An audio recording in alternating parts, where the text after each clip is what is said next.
Hola a todos y a todas, bienvenidos a este curso de diagnóstico y tratamiento interdisciplinario del paciente con fisura de alveolo-palatina para el primer nivel de atención. Mi nombre es Paloma Brun, yo soy médica genetista, trabajo en la coordinación de la RENAC, que es la Red Nacional de Anomalías Congénitas de Argentina, y una de nuestras líneas de trabajo tiene que ver con la coordinación de la línea de cuidado de FLAP. En esta oportunidad vamos a hablar sobre algunas generalidades de las fisuras alveolo-palatinas y sus aspectos genéticos. Entonces, los objetivos de la charla tienen que ver con transitar un breve repaso de la embriología del paladar y el origen de las fisuras, definir las fisuras, sus distintas clasificaciones, conocer la heterogeneidad etiopatogénica y clínica de las fisuras, y reconocer cuándo un caso de una fisura alveolo-palatina amerita ser consultado con un profesional o con un equipo de genética. Entonces, para empezar con algunos aspectos embriológicos de las fisuras, vamos a repasar algunas cuestiones anatómicas que tienen que ver con el labio superior y con el paladar. Recordad que tenemos algunas estructuras externas que hay que reconocer. Aquí está la nariz, estas son las fosas nasales, aquí está el bermellón del labio superior, el bermellón del labio inferior, y esta estructura blanda que se encuentra entre la nariz y el labio superior, que es el filtro. Después, internamente tenemos otras estructuras que podemos reconocer clínicamente como paladar duro, que son los 2/3 más proximales del paladar, y el paladar blando, que es el tercio posterior al paladar duro, que se denominan así por uno estar osificado y el otro ser membranoso. Y detrás del paladar blando, la úvula. Esta es una clasificación más bien clínica porque esto es algo que puede constatarse, digamos, clínicamente. Pero desde los aspectos embriológicos, los orígenes son distintas y digamos, las estructuras son diferentes, ¿sí? Embriológicamente, y ahora vamos a ver por qué, definimos que existe un paladar primario compuesto por un triángulo osificado que está acá en la porción más anterior, el foramen incisivo y un paladar secundario, que es el resto del paladar, que tiene una parte osificada y una parte blanda. La embriología del labio del paladar comienza en semana 6 y termina en semana 12. Tiene un periodo crítico que abarca desde mediados de la semana 6 hasta inicios de la semana 9. Y tiene dos etapas que son claves.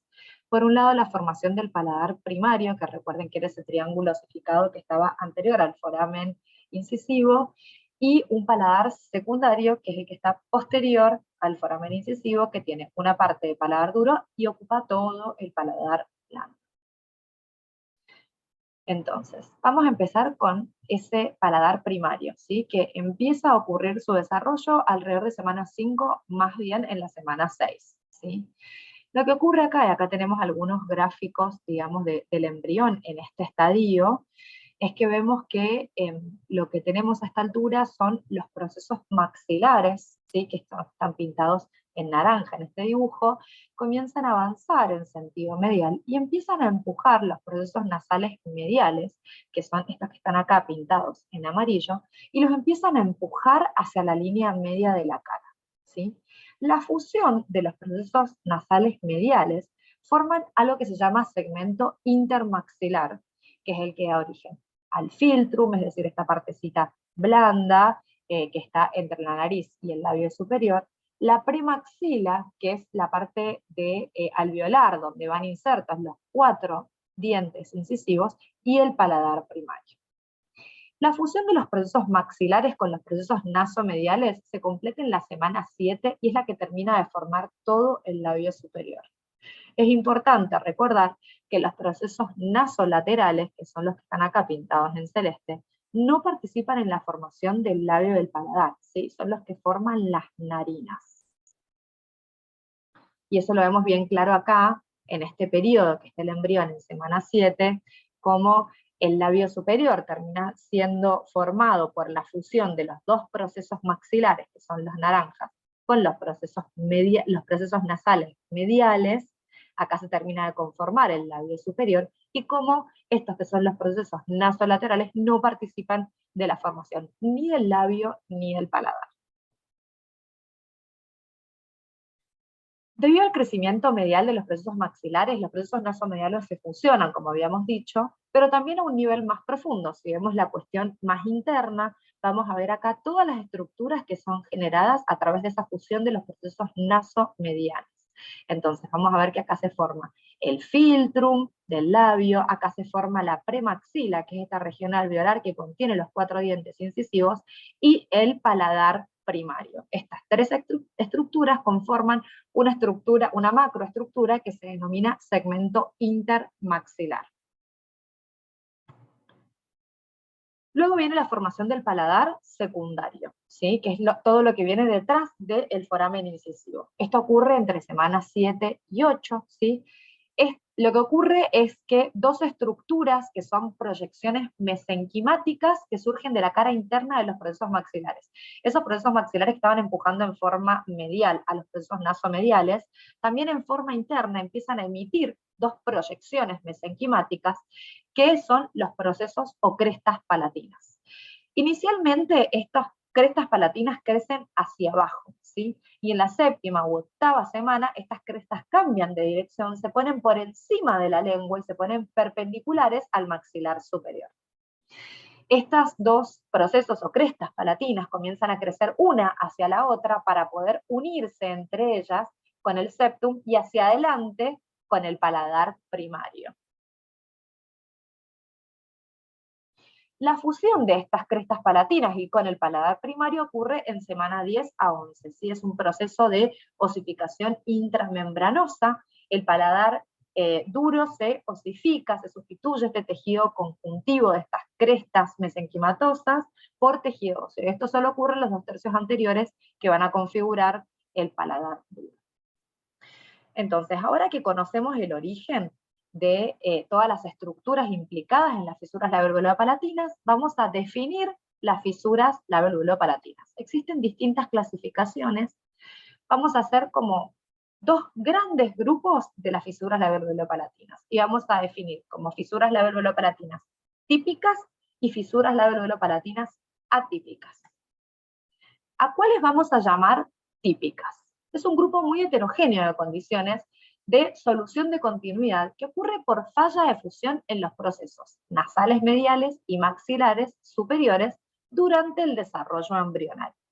Es decir, vamos a llamar fisuras orales típicas a cualquier solución de continuidad entre estos procesos que no se terminaron de fusionar, pero que son procesos embriológicos naturales. Es decir, no es que haya una malformación per se, sino que lo que ocurre es que se detuvo un proceso embriológico en algún momento particular, ¿sí? Esto resulta en la afectación parcial o completa de distintas estructuras, ¿sí? El labio superior, el reborde alveolar, la base de la nariz, el paladar duro y o el paladar blando. Estas fisuras pueden ser unilaterales o pueden ser bilaterales, pueden comprometer en distinto grado de profundidad a cualquiera de estas estructuras y se van a definir embriológicamente en fisuras del labio con o sin paladar o fisuras de paladar. ¿Por qué? Porque ya vimos que el paladar anterior o el paladar primario tiene un origen embriológico del paladar secundario. Entonces se definen como fisuras de labio y fisuras de paladar. Entonces ya vimos que pueden variar en la lateralidad y en las estructuras que están afectadas. Acá vemos distintos diagramitas, por ejemplo, este primero es una fisura de labio solita, unilateral, acá hay una fisura de labio bilateral, acá hay una fisura de labio alveolar unilateral, labio alveolar bilateral, labio alveolo palatina, que puede ser unilateral o bilateral, y esta que tiene otro origen embriológico que son las exclusivamente palatinas que pueden afectar a los 2 paladares, duro y blando, o exclusivamente al paladar blando. Es muy importante que recuerden que las fisuras orales típicas, cuando hay bilateralidad, lo que hay siempre es un remanente de tejido medial, ¿sí? ¿Por qué? Porque acá lo que hubo fue una falta de fusión de los distintos procesos nasomediales y maxilares, ¿sí? Esto es importante que lo recuerden porque ahora vamos a ver las fisuras atípicas. Y además de las estructuras, varían también en la profundidad de la afectación y claramente en su severidad. ¿Sí? Acá a la izquierda vemos una microforma, que es una fisura frustra, y acá lo que vemos es una fisura del labio alveolo palatina bilateral, que siempre recuerden cómo está este tejido remanente, que es el que nos recuerda que son procesos que no se terminaron de fusionar. Respecto a la epidemiología de las fisuras orales típicas, lo que vemos es que la fisura está comprometido el labio y el paladar en el 66% de todos los casos, y que el 20% se dan en forma bilateral. En la fisura del labio unilateral y el labio palatina, el lado izquierdo es frecuentemente más afectado que el lado derecho. Ahora vamos a ir a las fisuras orales atípicas. ¿Sí? Acá lo que ocurre es que la solución de continuidad de las estructuras no coincide con los sitios de fusión clásicos del desarrollo embriológico entre los procesos nasolaterales mediales y los maxilares superiores. Esto puede involucrar partes blandas y partes óseas, y se las agrupa en distintos grupos. Por un lado, en lo que denominamos ausencia de premaxila, en lo cual lo que hay es una fisura medial, y en la ausencia de premaxila es un cuadro que forma parte de la secuencia de holoprosencefalia.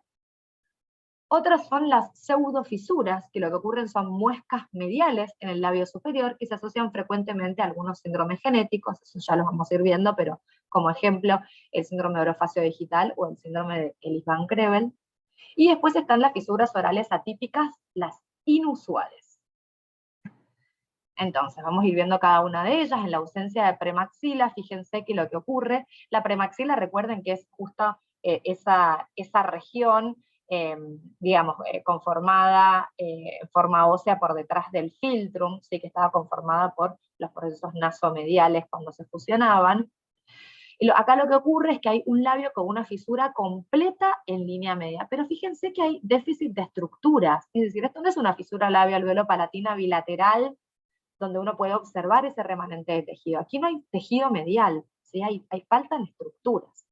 Esto se puede asociar a malformaciones complejas, por ejemplo, puede formar parte de la secuencia de holoprosencefalia, donde lo que hay es un déficit integral de la falta de fusión de estructuras internas de los hemisferios cerebrales, y de algunos síndromes, por ejemplo, el síndrome de Patau o trisomía 13. Este es cuando hay ausencia de premaxila. Pero también hay otro cuadro que es la pseudofisura. Es realmente muy rara y está caracterizada por una pequeña muesca o una pequeña fisura medial exclusivamente del labio superior. Se observan algunos síndromes genéticos como el síndrome de orofacio digital, o el síndrome de Ellis-Van-Creveld o el hidrolétalus. ¿Sí? Fíjense que además de existir esa pequeña muesca, existe como toda una cuestión medial. Acá hay una nariz que está levemente bífida, ¿sí? Hay un hipertelorismo, es decir, se acompaña de otras cosas. No es una fisura sueltita. Recuerden que las fisuras, cuando son mediales, entonces no están coincidiendo con el origen embriológico de la falta de fusión de los procesos faciales. Y por último, las fisuras orofaciales inusuales. ¿Sí? Estas incluyen un grupo heterogéneo muy grande de anomalías que no se limitan al labio y al paladar, pero que pueden afectar a otras estructuras de la cara y a las estructuras orofaciales. Varias de ellas se deben probablemente a diferentes procesos embriológicos de los observados en las fisuras típicas, ¿sí? Están relacionadas más a factores disruptivos, por ejemplo, la secuencia de bandas amnióticas.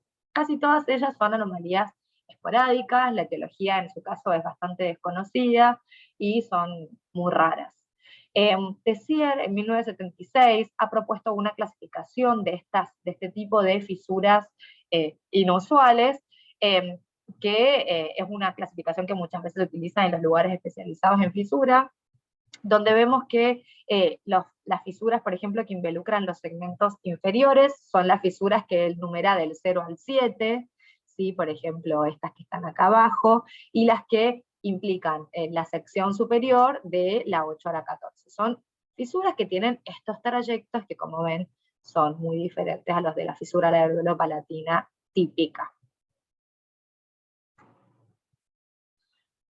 Estas fisuras también pueden estar contenidas en síndromes genéticos, o sea, no síndromes genéticos, en cuadros sindrómicos, perdón, como en el espectro banda amniótica o miembros pared, ¿sí? En los cuales las distintas bandas amnióticas van generando distintos efectos disruptivos a distintos niveles del feto, ¿sí? Entonces, en estos dos fetos lo que vemos son fisuras, ¿sí? Orofaciales, pero que son fisuras inusuales, ¿sí? Acompañadas por encefaloceles, digamos, y distintas malformaciones mucho más complejas, ¿sí?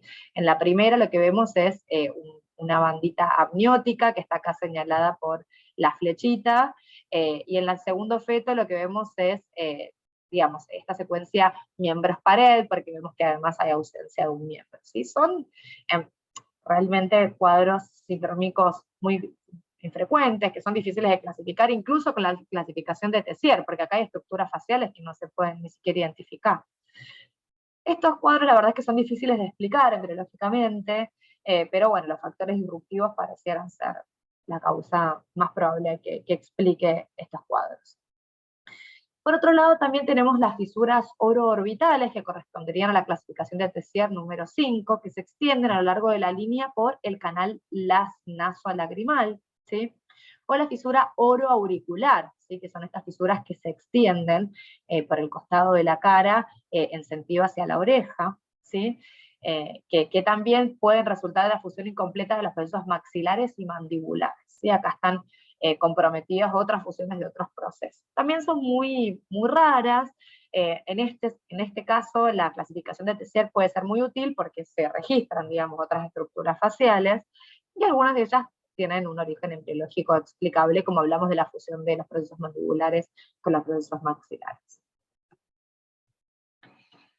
Respecto de la heterogeneidad de las fisuras labial-palatinas, dentro de las fisuras labial-palatinas típicas, que recordemos que son aquellas donde se respetan los sitios de fusión embriológicos, hay un montón de presentaciones clínicas. A partir de ahora nos vamos a concentrar en la fisura labial-palatina típica. Existen un montón de presentaciones clínicas, ¿sí? La gran mayoría de ellas se presenta en forma aislada. ¿Y a qué vamos a llamar aislado? A un recién nacido o un niño o una niña que lo único que tiene es una fisura que puede comprometer distintas estructuras, pero que no tiene ninguna otra malformación ni ninguna otra anomalía congénita, ¿sí? Esos son los casos aislados. Los casos aislados incluyen también los casos en los que la fisura asocia alguna anomalía menor de la nariz, ¿sí? Porque ya sabemos que son estructuras que están comprometidas. También en algunos niños mayores puede a veces encontrarse la ausencia de algunos dientes, pero ya sabemos que son todas estructuras que están implicadas en el mismo origen embriológico. Ese es el 70% del universo de los niños que nacen con fisura labial-palatina típica. Del 30% restante, el 15% de ellos presenta alguna anomalía congénita, que las más frecuentemente asociadas son defectos cardíacos, polidactilia, hidrocefalia y anomalías oftalmológicas, oftalmía y microoftalmía, pero en las cuales no se observa un patrón sindrómico, es decir, yo no encuentro una causa etiológica de origen genético para comprender por qué se produjo esa fisura y por qué está acompañada de esa anomalía, de esa otra anomalía congénita. Y el otro 15% restante conforman los síndromes, ¿sí? Nosotros llamamos a los aislados y a las anomalías congénitas, son considerados cosas no sindrómicos. ¿A qué llamamos síndromes? Llamamos síndromes a aquel conjunto de signos o síntomas que tienen un origen en común, ¿sí? Hay más de 400 síndromes que entre su multiplicidad de expresiones pueden expresar distintos tipos de fisuras labial-palatina típicas, ¿sí? Que a veces algunos con más frecuencia que otros, ¿sí? Aunque por ahí estos síndromes en forma aislada son infrecuentes, cuando uno los ve en forma colectiva, uno empieza a ver que muchos casos son sindrómicos, ¿sí? Dentro de estos casos sindrómicos, algunos de ellos tienen un origen genético, es decir, hay una alteración en la información genética que me originó esa fisura y me originó el resto de expresiones clínicas que ese niño o esa niña tiene. Y algunos de estos síndromes son inducidos por teratógenos, ¿sí? Es decir, factores ambientales que alteraron el proceso embriológico y generaron esta fisura y otros y otros elementos clínicos que me ayudan a pensar en ese síndrome.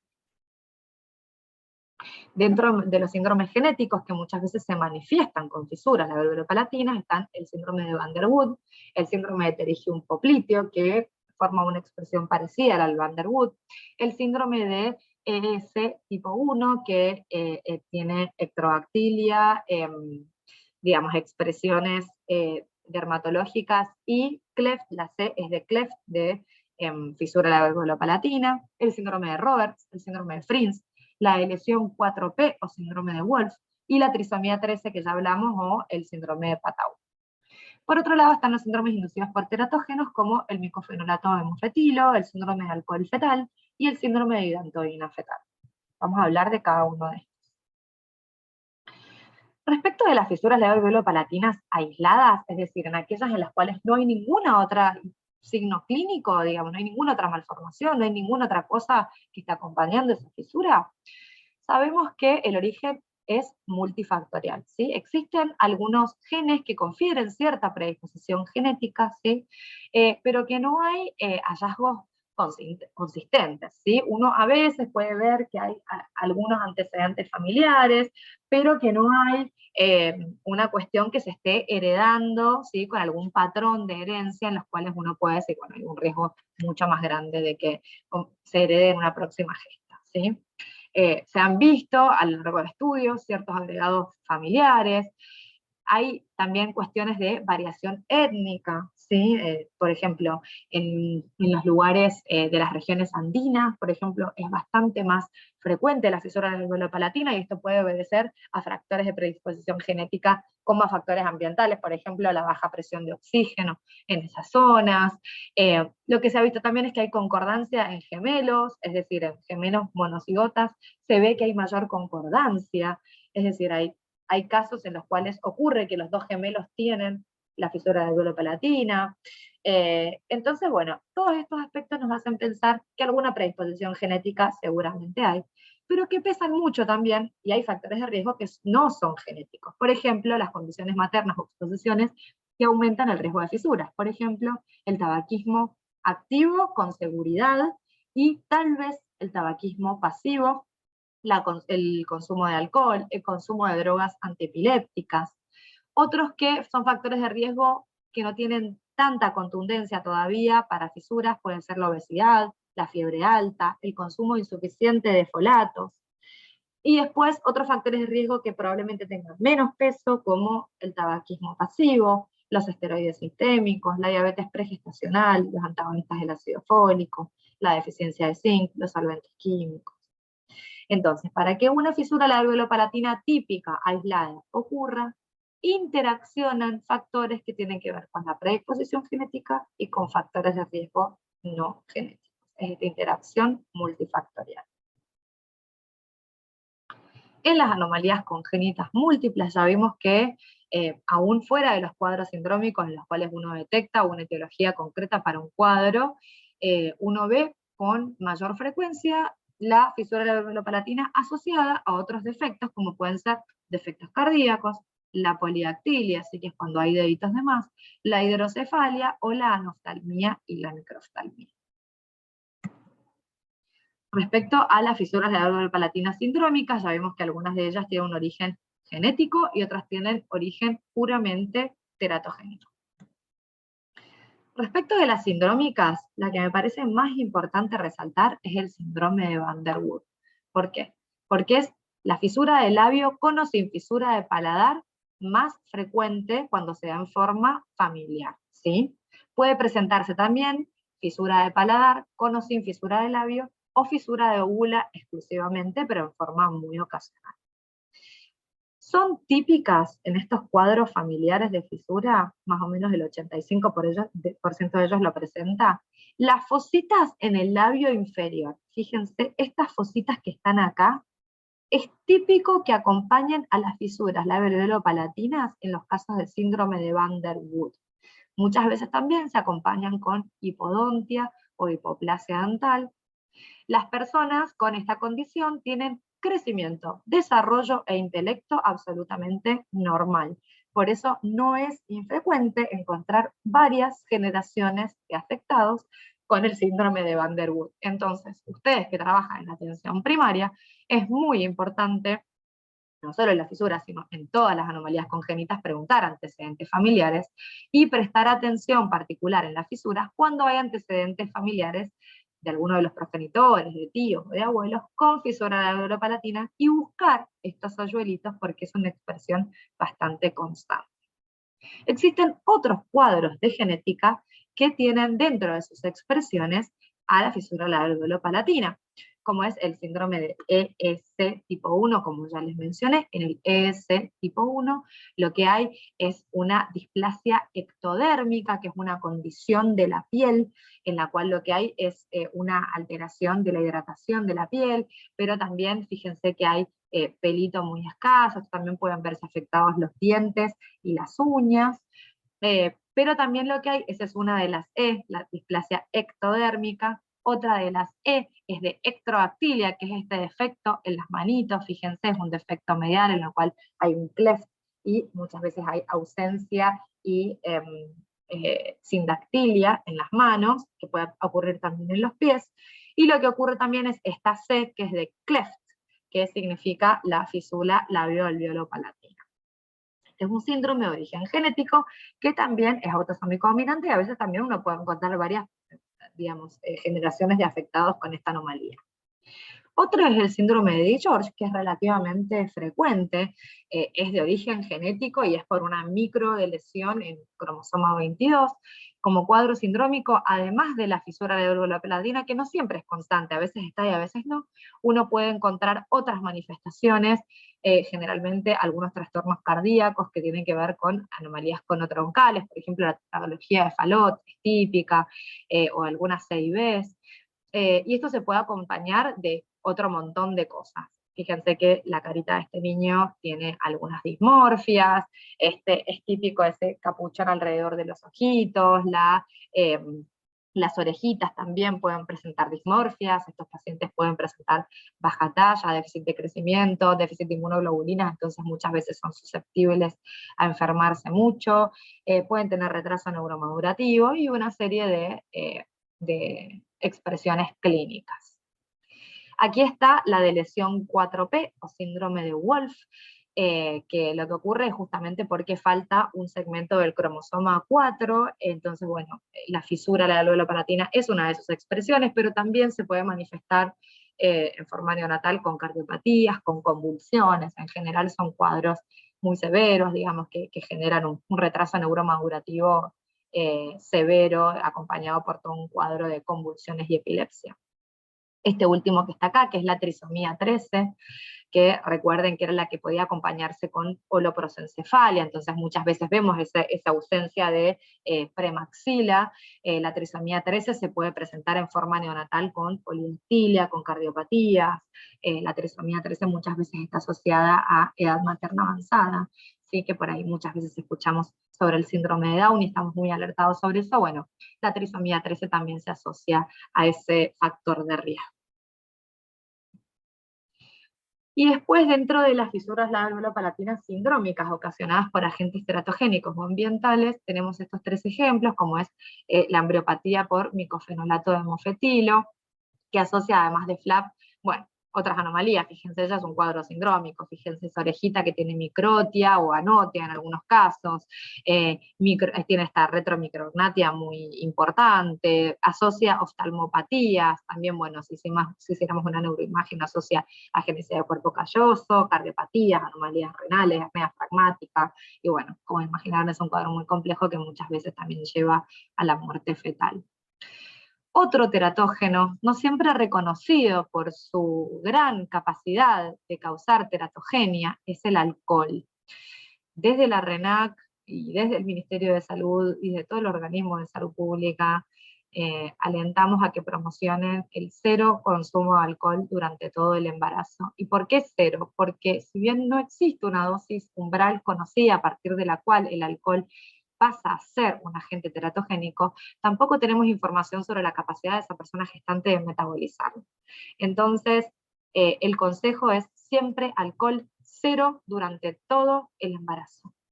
El alcohol es un potente teratogénico que puede ocasionar un espectro muy variable de anomalías congénitas, entre ellas la fisura de la válvula palatina, pero también ocasiona estas facies tan características con este filtro muy largo, el labio superior fino, las hendiduras palpebrales muy cortitas, ocasiona microcefalia, acompañada por un retraso neuromadurativo, puede ocasionar también cardiopatías, un retraso de crecimiento.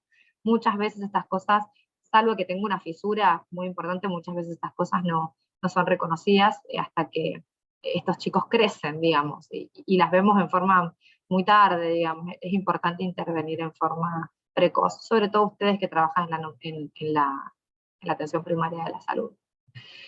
Otro teratógeno que por ahí también tiene cierta frecuencia, que es la hidantoína. Ya vimos que hay algunas drogas antiepilépticas que pueden ocasionar fisura de la válvula palatina y cuadros sindrómicos asociados a esta. La hidantoína o el síndrome de hidantoína fetal también tienen estas anomalías, digamos, digitales, con ausencia de dedos y de falanges, retraso neuromadurativo, cardiopatías, también como toda una cuestión craneal, frontonasal, puede generar algunas anomalías genitales también. Así que bueno, estos son agentes puramente ambientales que pueden ocasionar fisuras labial-palatinas. Y para concluir, y qué es lo que me parece más importante que se lleven, ¿cuándo hay que consultar una fisura labial-palatina a genética? En las fisuras atípicas, recordemos que son aquellas en las cuales hay ausencia de premaxila, pseudofisura, que era esa pequeña muesca medial, y fisuras inusuales. En todas ellas es importante consultar al médico genetista. Hay que buscar esa causa. En las fisuras típicas sindrómicas, ya sea por causa genética o por causa ambiental, o cuando la fisura típica se acompaña a alguna anomalía congénita mayor o algún déficit funcional, como podría ser, por ejemplo, trastornos del crecimiento o retraso madurativo, todas ellas deben ser consultadas al genetista. ¿Cuándo no hace falta consultar al genetista? Cuando es una fisura aislada, cuando lo único que el paciente tiene es una fisura aislada. La mayoría de las veces no hace falta consultar. Pero ¿qué ocurre si en la anamnesis yo empiezo a ver que hay muchos casos familiares, si el fenotipo no me cierra, si veo alguna dismorfia, si veo algo que me llama la atención, si sospecho que hubo quizá algún teratógeno actuando? Ante la duda, consultar con genética. Es decir, son más los casos que hace falta consultar que los que no. El único caso que no consulto es el caso que no me da duda, que es una fisura típica y que es un niño o una niña, por lo demás, completamente sano. Bueno, les agradezco mucho su atención. Ese es mi correo, pueden escribirme cuando quieran, pueden hacerme cualquier pregunta sobre la clase que di, o si quisieran hacer cualquier pregunta sobre la línea de cuidado de FLAP, que es una línea que trabajamos en conjunto con el programa Sumar, lo pueden hacer. Agradezco mucho la oportunidad de participar y bueno, nos vemos en otra ocasión.